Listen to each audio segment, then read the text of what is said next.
outro nome mais poderoso que o seu. Jesus, Jesus, Jesus, tu és santo, santo, santo, santo, digno de toda a honra, toda a glória e todo louvor. Bendizemos o teu santo nome. Aleluia, nós chamamos, Senhor. Nós chamamos, Jesus. Nós chamamos, Pai. E viveremos eternamente uma vida de gratidão por tudo que o Senhor fez por nós. Por causa desse amor tão grande, da sua graça incalculável que nos alcançou, nos resgatou de onde estávamos, nos tirou do charco de lama, nos livrou do império da morte e nos transportou para o reino do Filho do seu amor. Não há outro amor como o teu. Nos deste vida em abundância, Pai, por isso somos gratos a Ti. Por isso nos rendemos a Ti, nos rendemos ao Teu nome, que é sobre todo nome. Não há outro nome pelo qual sejamos salvos. Tu és o único caminho, a verdade e a vida, Senhor. Aleluia! Rendemos graças ao Teu nome, reverenciamos o Teu santo nome. Obrigada, Jesus. Somos gratos a Ti, Jesus. O nome mais sublime que existe. Obrigada, Senhor. Aleluia. Amém. Boa noite. Muito obrigado, queridos. Vocês podem se assentar por enquanto. Daqui a pouco vocês voltam para trabalhar mais um pouquinho. Aleluia. Boa noite, queridos. Vocês estão bem? Amém. Amém. Aleluia. Só para ser o original. Glória a Deus. Tá certo? Só para ficar registrado o original. Brincadeiras à parte. Para mim sempre é uma honra e um prazer estar aqui. Eu amo esse lugar, amo Brasília. Ontem eu tive o privilégio de passar um 7 de setembro na esplanada dos ministérios. Queridos, jogue suas pedras no chão. Por favor, não taque agora. Amém? Mas a Bíblia nos diz que nós, como cristãos, nós temos uma tarefa, um dever. Não é um direito, é um dever. Paulo fala a Timóteo que nós devemos orar por todas as autoridades, para que tenhamos uma vida boa e tranquila. Amém? E devemos celebrar a nossa nação, queridos. Devemos ser patriotas. O Brasil é a nossa nação. Amém. Ontem, graças a Deus, eu estava aqui, pastor Wellington, Jussane e Jader, enfrentaram, graças a Deus não estava um sol tão grande, mas foram lá para que eu pudesse ver aquela festa. Que festa maravilhosa, uma festa de família. Eu sei que talvez para vocês seja muito comum isso, mas para mim não é tão comum. Amém? E que coisa linda ver famílias, crianças celebrando a nossa nação. Amém? Isso não tem preço, não tem visão política que pague isso. Amém? Mas eu não vou falar sobre isso essa noite. Eu, na verdade, tenho uma dura missão que o pastor me incumbiu de assoprar o pessoal. Aleluia, amém. Em minha defesa, eu quero dizer que eu sou apenas o dispenseiro, aquele que entrega o que o dono da casa mandou. Amém? Eu vou só servir a mesa, mas quem faz a comida não sou eu. Então, qualquer coisa, a culpa não é minha. Amém, queridos. Eu juro que eu vou me empenhar para cumprir a tarefa que o pastor me deu. Amém, de assoprar. Mas o fato é que a palavra de Deus sempre é boa, sempre nos liberta, sempre traz luz para as nossas vidas. Sempre é bom ouvir a palavra. Amém? E antes de ler alguma coisa, eu quero fazer 2 perguntas para você. A primeira você vai me responder. 2 ou 3. A última pergunta é para você mesmo, tá certo? Não precisa me responder. Quem aqui conhece uma pessoa que quando você vê que tem uma mensagem, uma chamada dessa pessoa, você já pensa assim: vai me pedir alguma coisa, está precisando de alguma coisa? Você conhece alguém assim?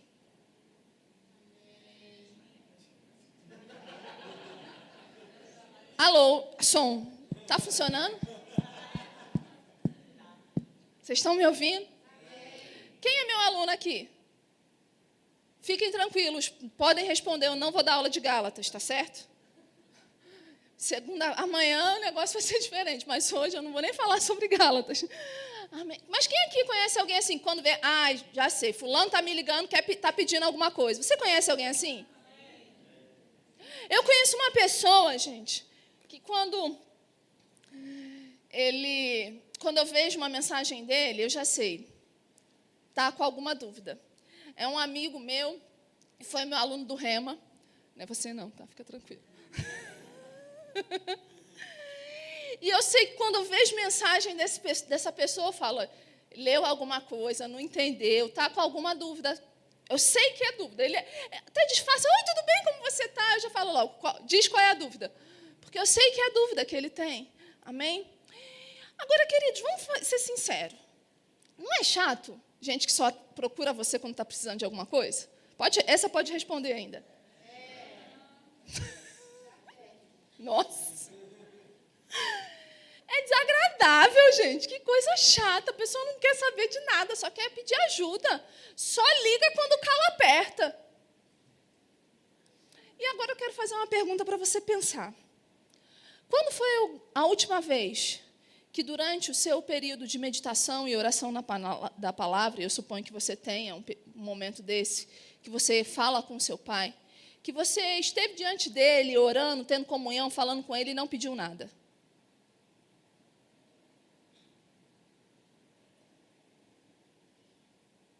E fez-se silêncio sobre a face.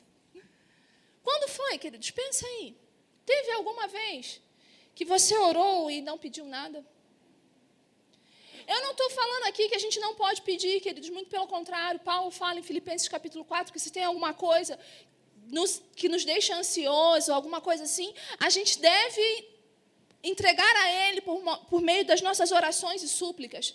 Ok? A palavra mesmo nos ensina que se nós precisamos de sabedoria, nós devemos pedir a Deus, porque Ele dá liberalmente. Amém? Mas quando foi a última vez que você falou com o seu pai, simplesmente pelo prazer de falar com ele, sem estar precisando de nada? Muito obrigada, Gilmar. No final a gente acerta. Amém, queridos?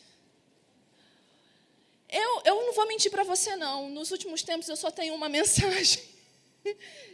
Tenho tentado muito mudar ela, não falar sobre outra coisa, mas o Senhor não me deixa sair daqui. O máximo que eu faço é mudar um pouco o lado dela. Mas o final da história é o mesmo.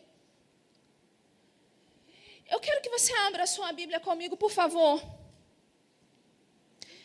Em Mateus, no capítulo 6.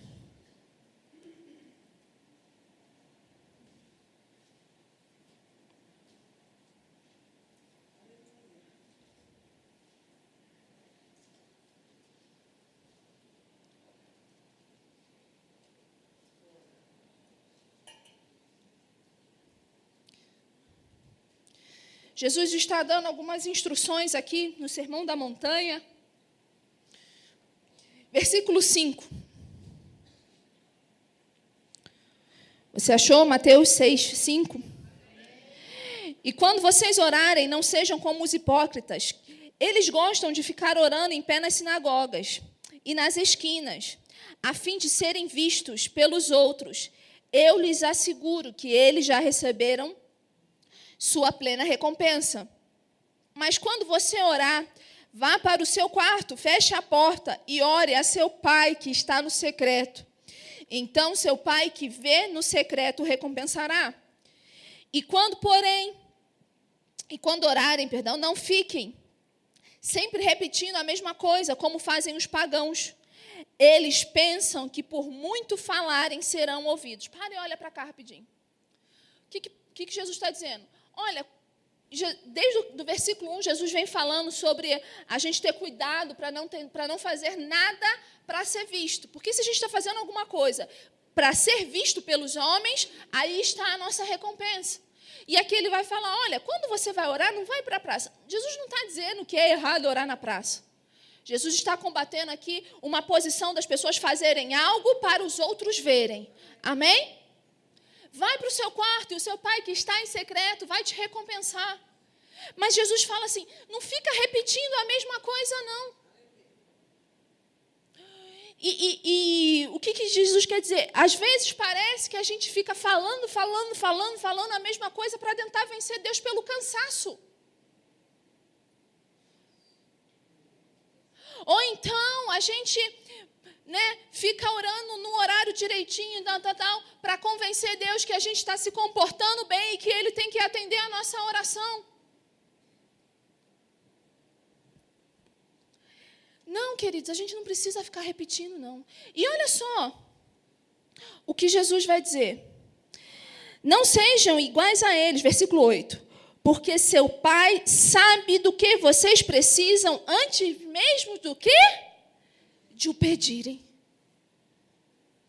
Essa semana aconteceu algo que eu fiquei igual criança quando ganhei um presente. Quando eu me dei conta de tudo. Quantos aqui conhecem a missionária Celi? Eu também faço parte do corpo de missionários do Verbo da Vida, por assim dizer. E eu e Celi, a gente se conhece virtualmente há um tempo, mas a gente nunca conseguia se encontrar. Já aconteceu muitas vezes de eu estar na cidade, eu saio, ela chega, ou ela sai e eu chego, e a gente nunca conseguia se encontrar. E nesse ano, em maio desse ano, pela primeira vez a gente conseguiu, eu e ela, estarmos na mesma cidade, darmos aula na mesma cidade, e nos encontramos. Em Campo Grande, Mato Grosso do Sul, lá tem 2 escolas, ela estava em uma, eu estava em outra, e a gente conseguiu se encontrar. E aí a gente conversou bastante, foi um tempo bom, e passou. Eu continuei a minha caminhada, e ela dela, de rema. E quando foi sábado retrasado, de manhã eu estava olhando na minha rede social, no Instagram, e eu vi que Celi tinha acabado de dar aula aqui em Anápolis. E aí eu pensei assim, falei, poxa, se eu soubesse que ela estava aqui em Anápolis perto, talvez teria dado para a gente organizar alguma coisa para se encontrar. Mas eu falei, mas agora ela já deve ter ido embora, porque a aula acabou sexta-feira. E aí, passou a tarde, nós fomos no café da Duda, assistir uma palestra maravilhosa. E aí, adivinhe quem estava lá na palestra? Celi. E eu fiquei tão feliz porque ela estava lá. Eu falei, mulher, estava pensando em você hoje, não ia conseguir te encontrar e tal. Ela, não, eu acabei de dar aula e como eu estou indo para o Chile, não fazia sentido eu ir para Recife e voltar para cá. Eu falei, eita, tu está indo para o Chile. Ela, eu vou dar aula lá. E a gente começou a conversar algumas coisas. Eu dei algumas dicas para ela do que ela ia enfrentar. Ela ia passar frio de verdade, pela primeira vez na vida dela. Queridos, vocês não sabem o que é frio, não. Não fazem ideia. Mas, enfim, e aí a gente conversando. E aí, no domingo, ainda nos encontramos aqui na igreja, e aquilo eu fiquei muito feliz com aquilo. E quando foi na segunda de manhã, eu recebo uma mensagem da Celi. Ela, mulher, pelo amor de Deus, me salva, traduz isso aqui para mim. Porque ela vai dar aula lá no Chile, mas ela vai dar aula com tradução.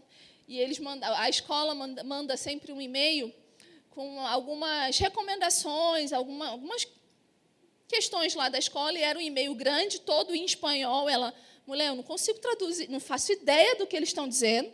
E se eu colocar isso aqui no Google Tradutor, vai traduzir tudo errado. Por favor, me salva, traduz para mim. E aí eu traduzi para ela e mandei o texto para ela. Tal. E aí ela me agradeceu e falou, poxa, Carol, há tanto tempo que a gente não se encontrava. E esse ano a gente se encontrou 2 vezes. E a gente se encontrou aqui totalmente por acaso. Às vezes a gente nem percebe, mas Deus já está preparando a solução para aquilo que a gente vai precisar. E foi exatamente isso, queridos. Deus sabia que ela ia precisar de alguém que traduzisse algumas coisas para ela antes mesmo dela chegar lá. E sem a gente perceber, Ele já estava providenciando encontros divinos. Ela ainda não sabia daquela necessidade quando a gente se encontrou a primeira e nem da segunda vez aqui em Brasília, ela ainda não sabia. Mas Deus já sabia que ela ia precisar disso. E proveu a solução, o escape, o que ela precisava.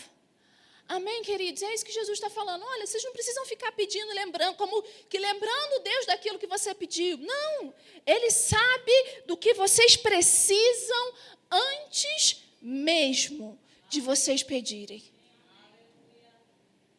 A gente não precisa ficar lembrando Ele. E a gente também, queridos, não precisa se comportar direitinho ou fazer alguma coisa, qualquer coisa para Deus, com a intenção de receber alguma coisa em troca. Se você está fazendo algo para Deus só para receber algo em troca... Eita, eu falei que não ia falar, né? Mas desculpa aí, vai ser só essa, tá bom, gente? Para os alunos. Mas se você está fazendo algo para Deus ver que você está merecendo alguma coisa, o nome disso é legalismo. Se você está fazendo, olha Deus, como eu sou bonitinho, como eu sou merecedor, o nome disso é legalismo. Deixa eu te falar uma coisa. Paulo fala em Romanos capítulo 5, que Deus provou o grande amor com o qual nos amou, tendo Ele enviado Jesus para morrer na cruz do Calvário por nós, quando nós ainda éramos pecadores, injustos.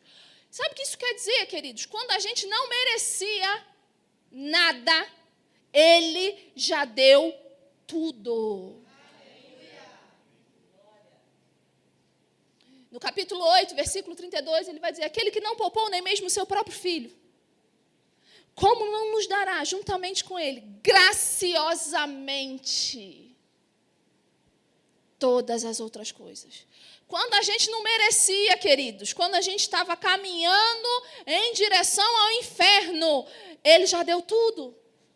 Agora a gente não precisa fazer por merecer, faz por onde que eu te ajudarei. Não, Ele já nos tornou merecedores. Já somos merecedores, Ele nos tornou. Amém? Quer dizer que não precisa orar? Não, eu estou falando só para você ajustar a sua motivação quando você for orar. Amém, queridos? E aí Jesus continua. No versículo 9, ele vai ensinar o povo a orar.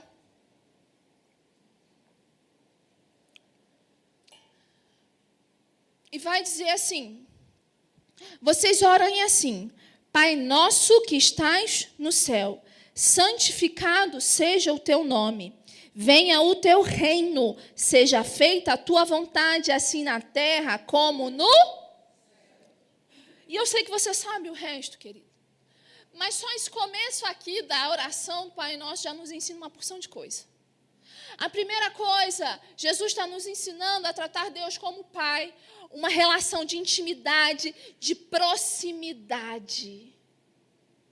Não é mais uma relação distante.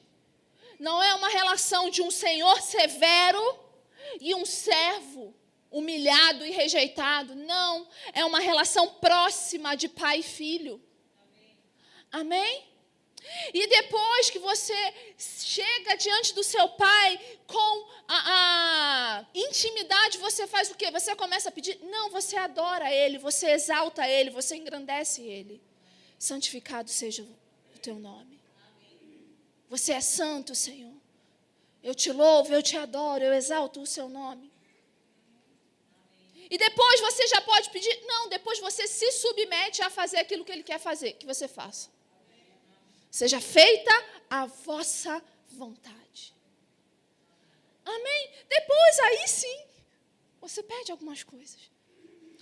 E aí Jesus continua dizendo, orando. E vai falar sobre dinheiro, sobre a gente não precisar amar o dinheiro. Versículo 25. Ele diz assim: portanto, eu lhes digo, não se preocupe com as suas próprias vidas, quanto ao que comer ou beber, nem com os seus próprios corpos, quanto ao que vestir. Não é a vida mais importante do que a comida e o corpo mais importante do que a roupa? Observem as aves do céu, não semeiam, não colhem, nem armazenam em celeiros. Contudo, o Pai Celestial as alimenta. Não tem vós muito mais valor do que elas? Quem de vocês, por mais que se preocupem, podem acrescentar uma hora que seja a sua vida? Por que vocês se preocupam com roupas? Vejam como crescem os lírios do campo, eles não trabalham nem tecem. Contudo, eu lhes digo que nem Salomão, em todo o seu resplendor, vestiu-se como um deles. Se Deus veste assim a erva do campo, que hoje existe e amanhã é lançada ao fogo, não vestirá o quê? Eita! Quer dizer que se eu ando preocupado com o que comer, o que vestir, o que vai ser do dia de amanhã, é porque minha fé é pequena. Está funcionando o microfone? Vocês já foram embora. Mas a gente não é o povo da fé? E vive por aí, preocupado com o que comer e o que vestir. Oh, e agora quem poderá me defender? O que vai ser do meu amanhã? Homem de pequena fé. Eu acho interessante, Jesus estava falando aqui com um judeu. E Jesus fala logo de Salomão. Se você fizer as contas, entre Salomão e Jesus, foi tempo. Mas o povo judeu é um povo que guarda muito as suas memórias, a sua história, e celebra muito a sua história. Então, quando você chega para um judeu e fala de Salomão, imediatamente ele vai entender, é o homem mais rico que já existiu. De fato, estudiosos converteram a fortuna de Salomão para os dias atuais. Até hoje, ele continua sendo o homem mais rico que já existiu. E aí, Jesus fala para quem sabia que era Salomão. Diz, sabe Salomão, aquele que era o mais rico? Tinha que ter muito dinheiro para ter aquela quantidade de mulher, meu amigo. Tinha que nadar, ser o tio Patinhas, né? Até aquilo tudo de mulher. Mas, enfim. Sabe, aquele homem que para vocês é o mais rico, que ninguém se vestiu como ele, porque ninguém teve tanto dinheiro como ele. Essa flor, que hoje está aqui, amanhã é lançada no fogo, pode ser para queimar, para aquecer alguma coisa. Essa flor não fez nada. É mais bonita do que a melhor roupa de Salomão. E aí ele fala, se Deus faz isso com uma flor, o que será que ele pode fazer por vocês? Amém? Versículo 31. Portanto, não se preocupe dizendo que vamos comer, ou que vamos beber, ou que vamos vestir, pois os pagãos é que correm atrás dessas coisas. Mas o Pai Celestial sabe que vocês precisam delas. E aí, queridos, Jesus vai dar o que a gente chama de pulo do gato, para resolver esse problema e não precisar ficar ansioso com essas coisas. Amém? Jesus disse assim, busquem, pois, em primeiro lugar o reino de Deus e a sua justiça, e todas essas coisas lhes serão acrescentadas. Portanto, não se preocupem com o amanhã, pois o amanhã se preocupará consigo mesmo. Basta a cada dia o seu próprio mal. Jesus disse como resolver esse problema de ficar pensando no que vestir, no que comer, no que beber. Jesus disse, busque em primeiro lugar o reino de... Só que a gente entendeu errado. O que a gente entendeu? Eu busco a Deus quando eu estou precisando de alguma coisa. Mas não, queridos, não é isso. Jesus está falando aqui, coloque o Pai de vocês, que sabe de tudo o que vocês precisam, em primeiro lugar na vida de vocês. Quando Ele tiver em primeiro essas coisas, vocês não vão precisar procurar elas. Sabe por quê? Porque elas vão vir até você. Você não vai precisar andar ansioso, porque Ele é a primeira coisa na sua vida. Ele é a primazia na sua vida. As coisas vêm até você. Amém? A gente não precisa andar preocupado. Amém? Quando a gente está com Ele, queridos. Vá comigo para Salmos.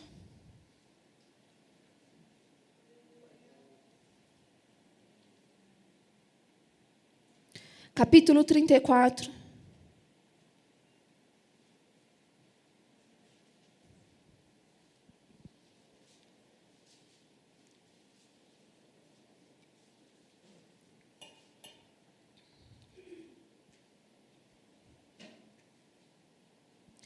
Versículo 8 diz assim, Provam e vejam como o Senhor é bom.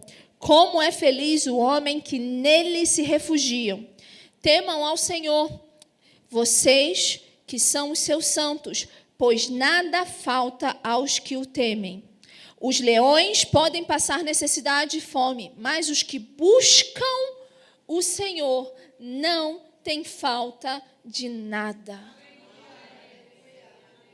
Essa palavra temer, a gente usa muito ela e está certo, não está errado, ok?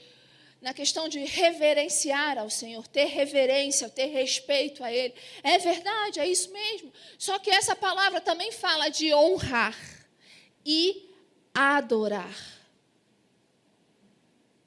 Honrem ao Senhor, busque a Ele, adore a Ele. Quando vocês fizerem isso, vocês não vão precisar se preocupar com nada, porque vocês não vão ter falta de nada. Vá comigo para o capítulo 37 de Salmo.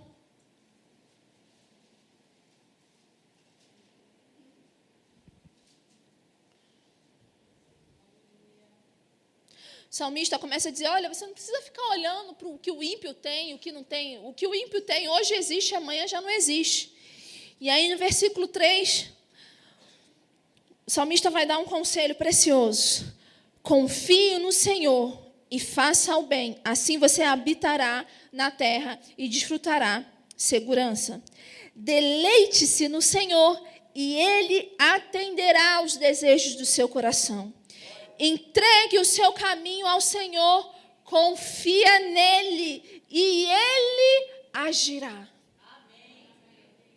Essa palavra, deleita-te, quer dizer, tenha prazer no Senhor.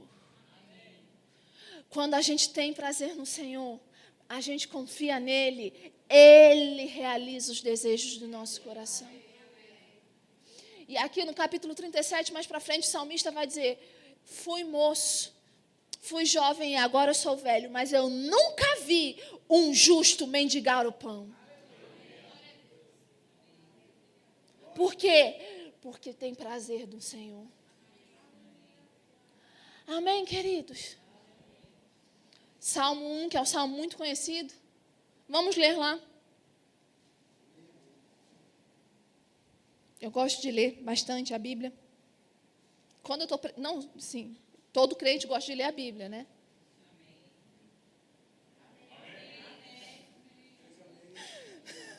Preocupei agora, viu, gente? Vou falar de mim, tá certo? Mas quando eu estou ministrando, eu gosto de abrir bastante a Bíblia para pôr bastante fundamento. Amém? Também eu tenho um sobrenome para zelar por aí, né? Fica feio se eu não ler. Versículo 1. Como é feliz aquele que não segue o conselho dos ímpios, não imita a conduta dos pecadores, nem se assenta na roda dos zombadores. Ao contrário, sua satisfação está na lei do Senhor. Na sua lei medita dia e noite. É como árvore plantada à beira de águas correntes.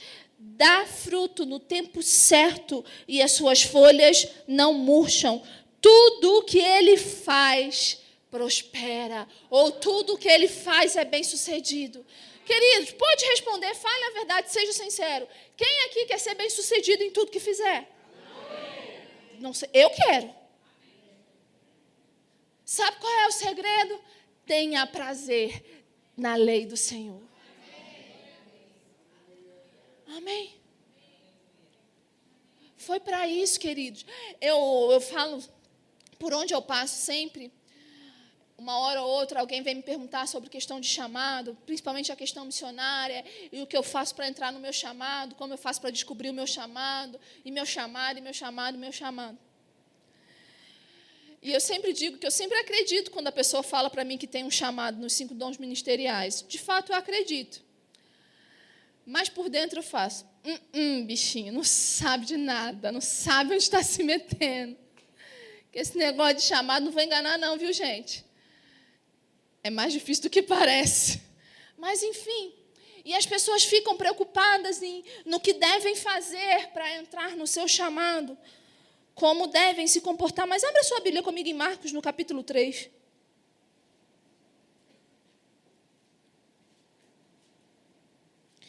E normalmente, quando essa questão vem de chamado, sempre é nos 5 dons ministeriais. Ninguém quer descobrir o seu chamado no ministério de socorros. Mas existe, e é tão importante para a igreja quanto, é tão sobrenatural quanto, viu, gente? Amém? E só uma dica aqui, já que eu entrei nesse negócio de chamado.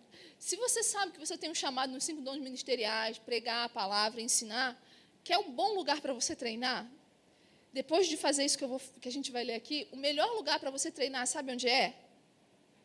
Na igreja de criança. Sabia que você ia sair correndo agora. Tinha certeza que você ia exultar com isso. Sabe por quê, queridos? Se você consegue fazer com que aquelas criancinhas, anjinhos do Senhor, prestem atenção em você, por 15 minutos, você prega para uma multidão por 2 horas.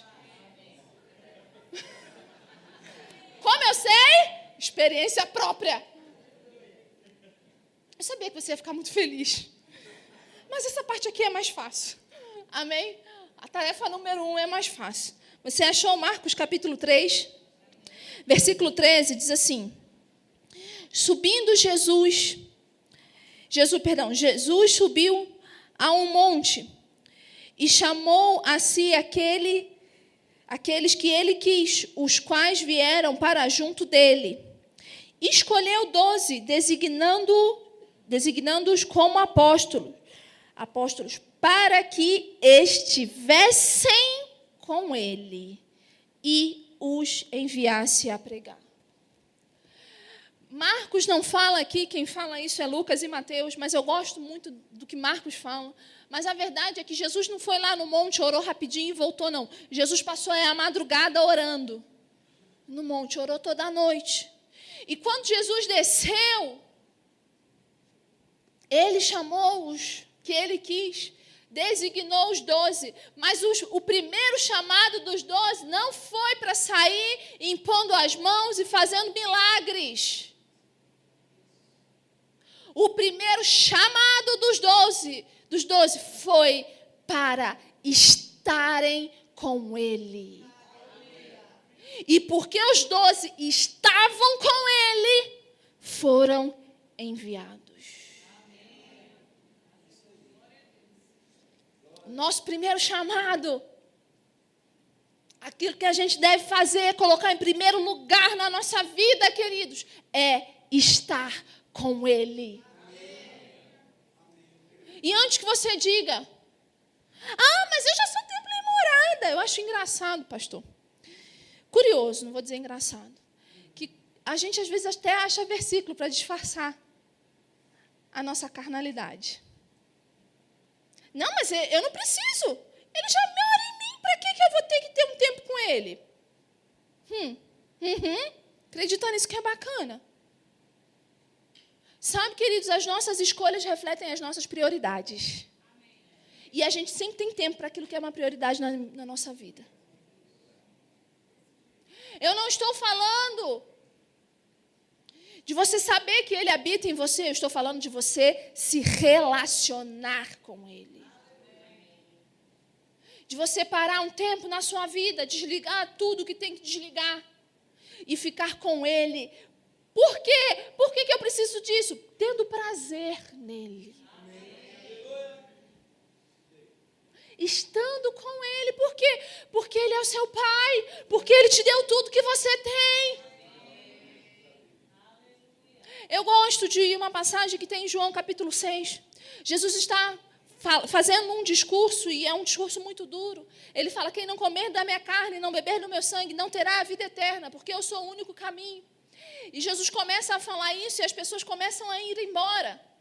E aí Jesus vira para os discípulos e fala: olha, se vocês quiserem, essa é a hora.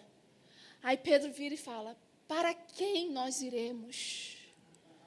Só você tem as palavras de vida. A gente não tem vida longe de você. A gente não sabe mais viver sem você. A gente não tem mais para onde ir. A gente não tem mais o que fazer longe de você.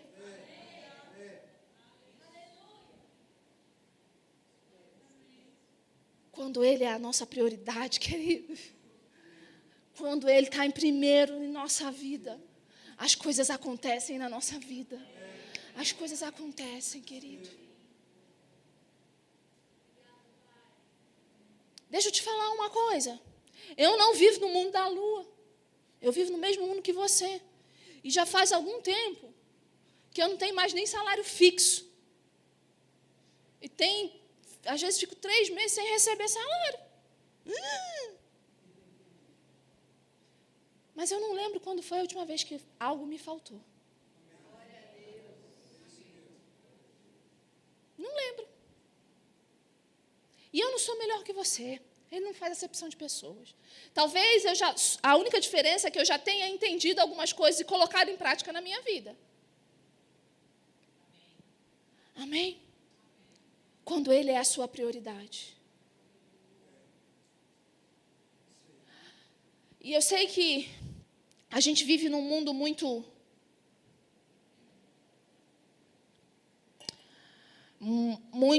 corrido, muito agitado, e o tempo, às vezes parece que corre demais, e às vezes a gente é tentado a dizer, eu precisava de um dia com mais horas, porque 24 horas só é pouco para mim. Deixa eu te falar uma coisa, quem fez o dia com 24 horas foi Deus.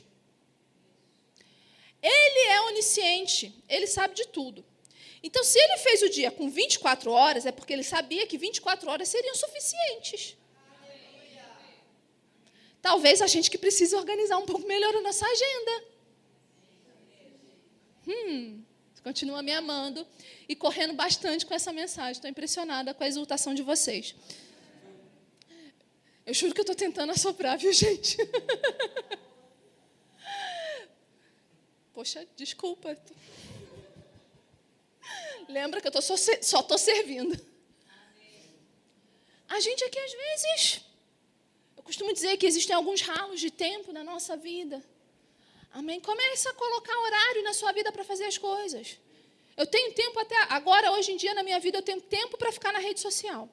Porque o ladrão de tempo é esse tal desse rede social, se a gente não prestar atenção. O problema, queridos, a rede social não é do diabo, não. O problema é você não saber usar ela. Amém? E agora eu tenho tempo para ficar na rede social. E eu decidi, queridos, que a primeira coisa que eu vou fazer todos os dias na minha vida é estar com Ele. Sabe por quê? Quando Ele é o número 1 da nossa vida, e quando a gente está com Ele, a gente está se relacionando com Ele, o caráter dEle é impresso em nós. A gente fica mais parecido com Ele. A gente conhece cada dia mais Ele. Quanto mais a gente conhece, mais a gente confia nele. E aí, queridos, quando Ele é a prioridade, pode se levantar a situação que for, a circunstância que for, o problema que for, você continua firme. E eu sempre falo, e aí a situação se levanta e tu fala para ela, ou você sai da minha frente, ou eu passo por cima, mas você não me para. Porque eu sei quem eu sou nele. Eu sei quem é o Deus em quem tem crido. Amém? Eu gosto, nos meus momentos de oração, orar alguns salmos. E tem 2 que eu gosto muito. O Salmo 103. Bendize, ó minha alma, ao Senhor, e tudo que é em mim bendiga o seu santo nome. Bendize, ó minha alma, ao Senhor. E não te esqueça de nenhum dos seus benefícios. Sabe, queridos, às vezes a gente precisa trazer à memória da nossa alma tudo que Deus já fez por nós. Um outro que eu gosto muito é o 126. Então a nossa boca se encheu de riso e a nossa língua de louvores. Grandes coisas o Senhor fez por nós. Ele já fez grandes coisas, queridos, e Ele vai continuar fazendo. De volta lá no Salmo 103, ele fala, é Ele quem perdoa as suas iniquidades, quem sara as suas feridas, quem redime a sua vida da cova. E Ele é bom, Ele é cheio de amor, Ele é compassivo, Ele é misericordioso. Ele é tudo isso, queridos. Amém? A gente foi chamado em primeiro lugar para estar com Ele. E quanto mais a gente está com Ele, queridos, mais sensível à voz dele a gente fica. E aí, no meio da pressão, que está um barulho lá fora, aqui dentro a gente continua em paz. E consegue ouvir os comandos, a voz dele, dizendo para a gente por onde sair. Por onde achar a solução. Um momento em que aqui, a gente olhando para a terra, a gente não vê solução. Faz como salmista. Elevo os meus olhos ao monte e pergunto, de onde vem o meu socorro? O meu socorro vem do Senhor, que fez os céus e a terra. Ele é o meu socorro. Amém? E quando nós nos relacionamos com Ele, queridos, essas verdades vão se fortalecendo dentro de nós. E como eu disse, eu não vivo no país das maravilhas. Às vezes eu sou tentada como você. É por isso que Paulo escreveu Filipenses capítulo 4. Se tiver alguma coisa tentando deixar você ansioso, não fica com esse negócio não. Entrega logo. Amém? E o Deus de paz guardará o vosso coração e a vossa alma. A paz que excede todo o entendimento vai guardar a gente. Mas para isso, querido, a gente precisa conhecer Ele. Deixa eu falar uma coisa para você. A gente só confia de fato em quem a gente conhece. E a gente só conhece uma pessoa se relacionando com ela. Não tem outra maneira de conhecer uma pessoa. Eu não sou casada.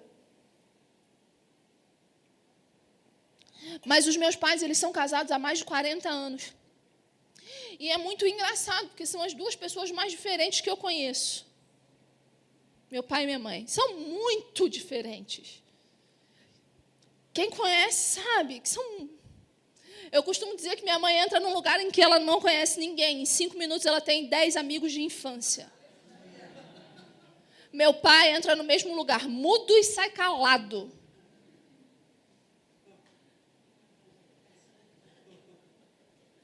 Mas, queridos, pode estar um aqui, outro lá no final. Eles se olham e sabem o que aconteceu. Meu pai sabe que fez besteira. Quando o olho que tudo vê olha para ele.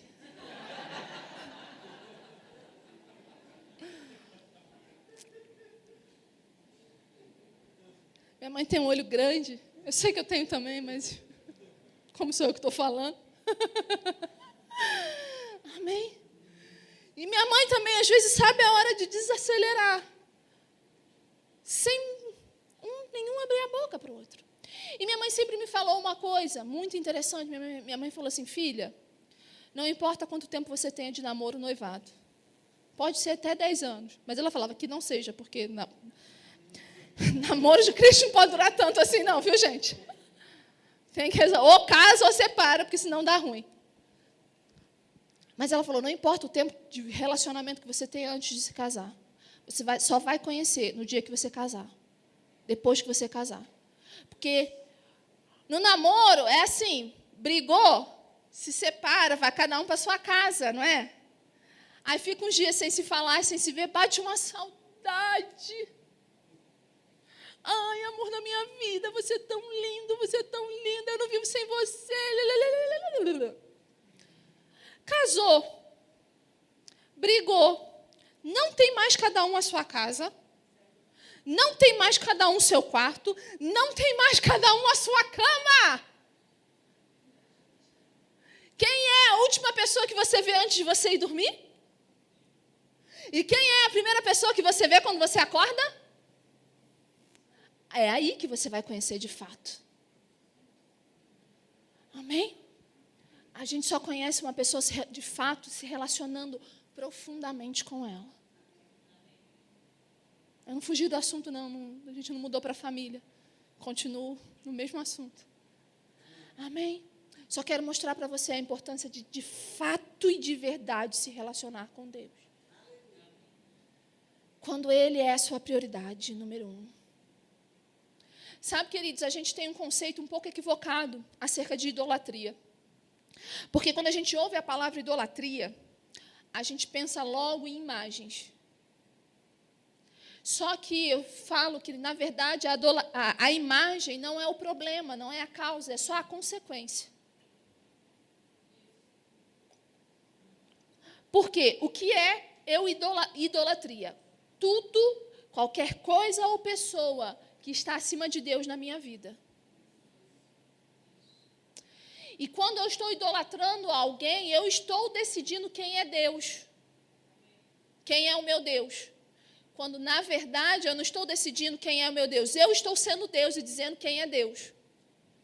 A imagem é só consequência de eu colocar alguém acima de Deus na minha vida. E quando eu falo qualquer coisa ou qualquer pessoa, eu estou falando marido, filho, cachorro, papagaio, periquito, mãe, pai. Amém? Não encosta no meu carro, não. Encosta sim. Faz o que tiver que fazer. Amém, queridos? Deus, Espírito Santo, Jesus Cristo devem ter a primazia na nossa vida. Amém? Quando Ele é o número 1 da nossa vida. Todas as coisas vão para o lugar na nossa vida. As coisas vão acontecendo. Eu disse aqui que eu não tenho falta de nada, queridos, mas, de novo, às vezes bate uma ansiedade. Mas aí eu lembro, começo, bendize a minha alma ao Senhor. E tudo que é em mim, bendiga o teu santo nome. E não te esqueça de nenhum dos teus benefícios. E aí eu começo a falar para mim mesmo coisas que o Senhor já fez. Coisas que na minha mente, na força do meu braço, não ia acontecer, mas aconteceu. E nesse momento, queridos, a minha alma vai para o lugar dela e eu continuo em paz.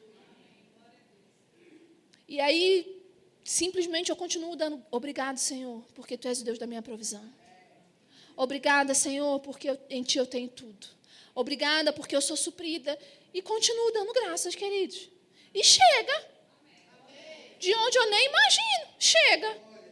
Amém, queridos. Simplesmente chega. Porque eu decidi que a coisa mais importante da minha vida é estar com Ele.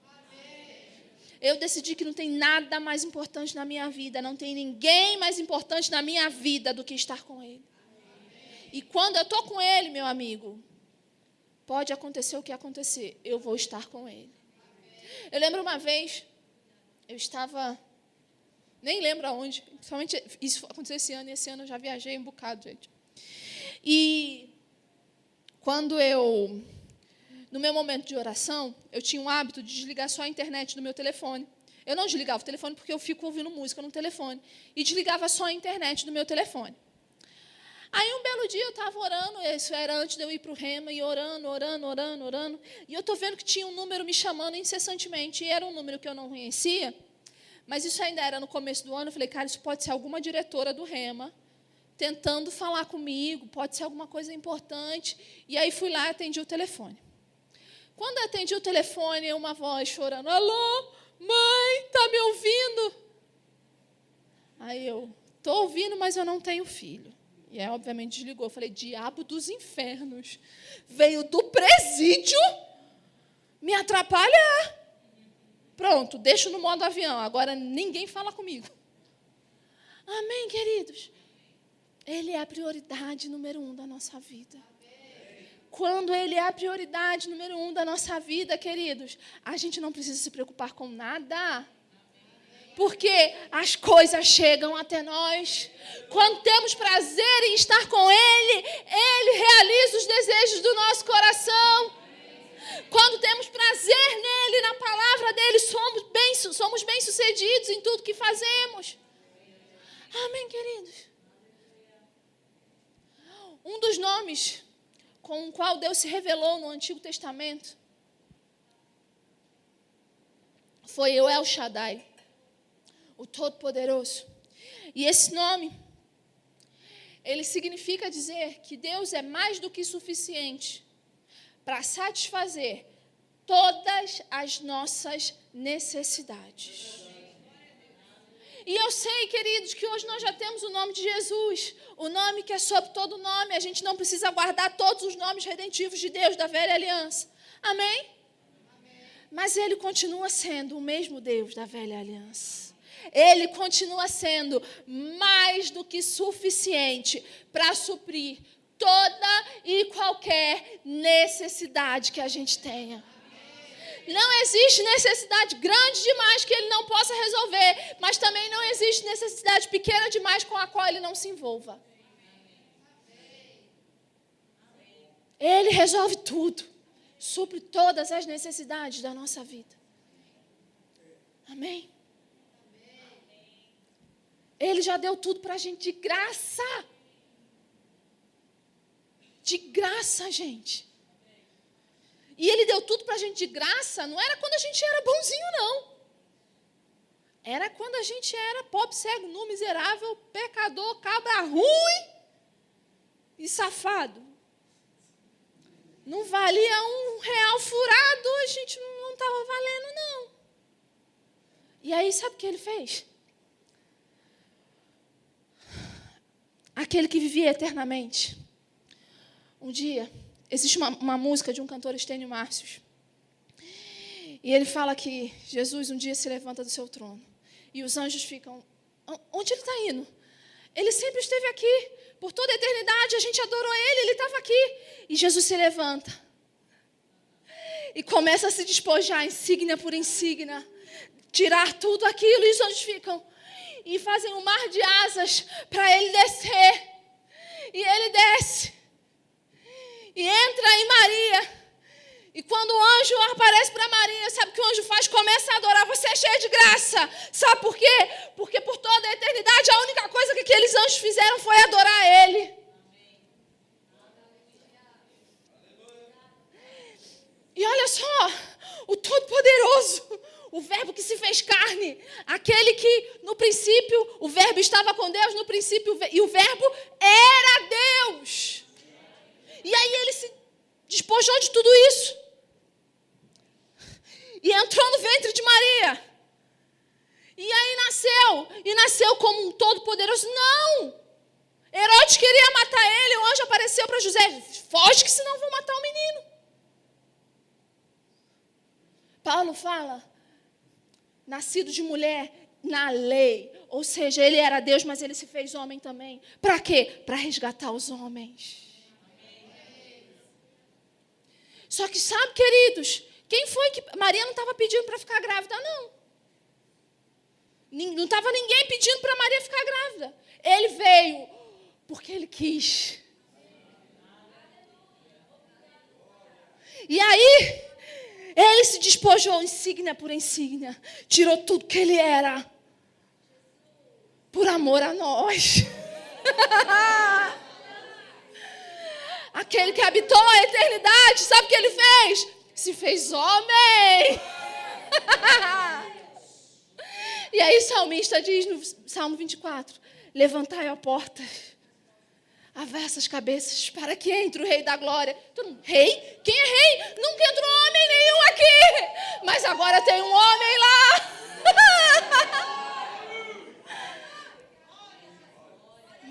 Nunca entrou um homem aqui. Quem é o rei? Ele é o Rei da Glória. O Senhor dos Exércitos. E Ele fez tudo isso, queridos. Ele disse, ei, a minha vida ninguém pode tirar, não. Eu dou a minha vida. Eu tenho poder para dar e reaver. E Ele fez isso, tudo isso por amor. A gente não merecia mesmo não, queridos. Na força do nosso braço, pelo nosso merecimento, sabe o que a gente ia ter? Uma casa diferente para o lago. Só que eu não estou falando do Lago Paranoá, não. Eu estou falando de fogo e enxofre mesmo. Se você não ligou o nome à pessoa, eu estou falando do inferno. Mas aí Ele veio. Paulo fala a Filipenses, sendo em forma de Deus, não julgou por usurpação ou por coisa importante ou algo como que ele devia se aferrar. Antes se humilhou, assumindo a forma de servo, até a morte e morte de cruz. Para que os nossos pecados e a nossa maldição recaíssem sobre Ele. E nele nós fôssemos feitos mais do que vencedores, abençoados com toda a sorte de bênção, justiça de Deus, lavados e redimidos pelo sangue dele. Que amor é esse? Que graça é essa? Como eu não vou viver a minha vida rendido a Ele? Como Ele não vai ser o centro da minha vida, queridos? Como Ele não vai ter a primazia na minha vida? Não dá para Ele não ser o centro das nossas vidas. Eu decidi uma coisa na minha vida.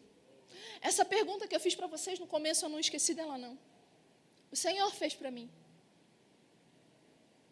E aí eu decidi que todos os dias, durante um tempo determinado do meu momento devocional, eu não vou pedir nada. Eu não vou falar aqui o tempo, amém? Porque isso é pessoal, amém? Mas eu estipulei um tempo em que eu vou passar orando sem pedir nada. Nem sabedoria eu vou pedir. Eu fico só me consagrando a Ele, adorando a Ele, reverenciando a Ele. E, queridos, tem sido tão maravilhoso, é tão bom, que às vezes eu não tenho nem o que, quando acaba o tempo, eu não tenho nem o que pedir. Por quê? Porque quando eu não merecia, Ele já deixou de ser. Já veio em forma de homem para me dar tudo. Eu não preciso mais pedir nada para Ele. Amém? Quando eu sou tentada, eu peço, mas eu bem sei o Deus em quem tenho crido.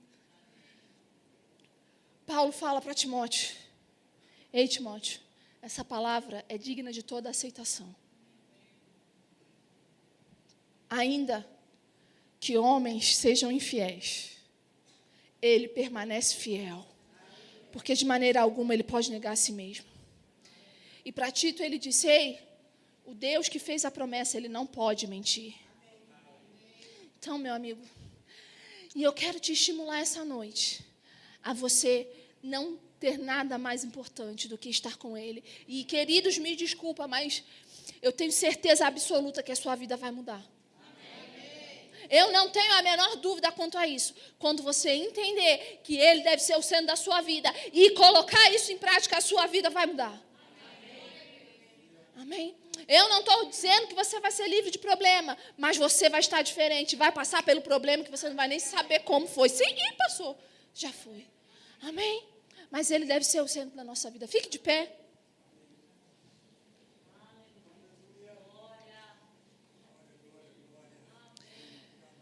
Queridos, eu não sei